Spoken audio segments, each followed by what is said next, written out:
میں سوچ رہا تھا کہ بولان میڈیکل کالج میں جب ہم آئے 76 میں 3rd بیچ تھا، تو میں سی ایم صاحب کو کہہ رہا تھا کہ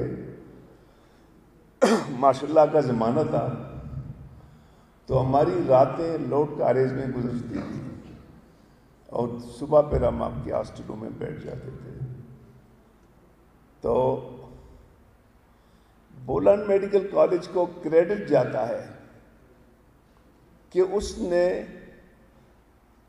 اچھے ڈاکٹر پیدا کیے، اچھے سیاسی کارکن بھی پیدا کیے۔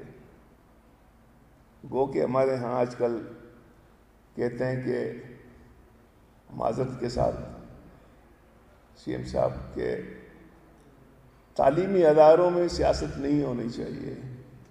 تعلیمی اداروں میں اگر سیاست نہیں ہوگا تو پھر سیاست کہاں ہوگا؟ تو میں سمجھتا ہوں کہ مثبت سیاست کی ضرورت ہے، منفی سیاست کی نہیں۔ یہ جو یہاں پہ آپ نے میرٹ کا انٹروڈیوس کیا ہے، اس کو کوئٹہ کے تمام اداروں میں، universities, degree college, science college, polytechnic, ہر جگہ پہ آپ انٹروڈیوس کر دیں۔ میں مبارکباد پیش کرتا ہوں منسٹر صاحب آپ کو، آپ کے سیکرٹری صاحب کو، آپ کے ٹیم کو، اور لال جان صاحب اور اس کے ٹیم کو، پرنسپل صاحب آپ کے ٹیم کو۔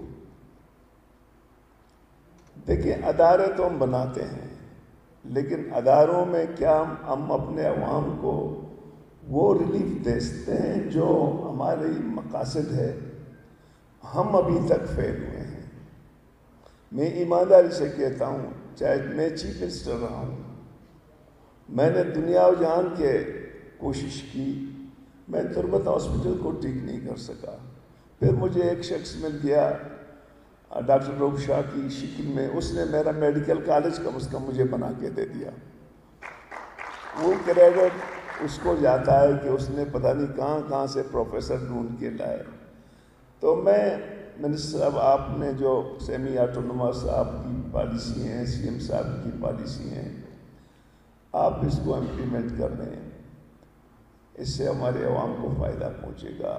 ہمارے پاس اچھے ڈاکٹر پڑھے ہوئے ہیں، ہمارے ڈاکٹر آغا خان میں ہیں، ہر جگہ پہ ہیں، لیکن یہ ہے کہ اب تک جو ہم یہ بھی نہیں ہے کہ ہم گڈس ڈیلیور نہیں کر رہے ہیں، یہ بھی نہیں ہے۔ اگر آپ سنڈیمن میں جائیں یا بی ایم سی میں جائیں، آپ کو ہزاروں کے لوگ ملیں گے او پی ڈی میں، اور ڈیلی آپریشن ہو رہا ہے، لیکن مزید امپرومنٹ کی ضرورت ہے۔ میں ایک بار پھر حکومت بلوچستان کو اور منسٹر صاحب کو، باقی پرنسپل صاحب، لال جان صاحب اور منسٹر سیکرٹری، ان کو مبارکباد پیش کرتا ہوں کہ ان لوگوں نے اس چیز کو کم سے کم وقت میں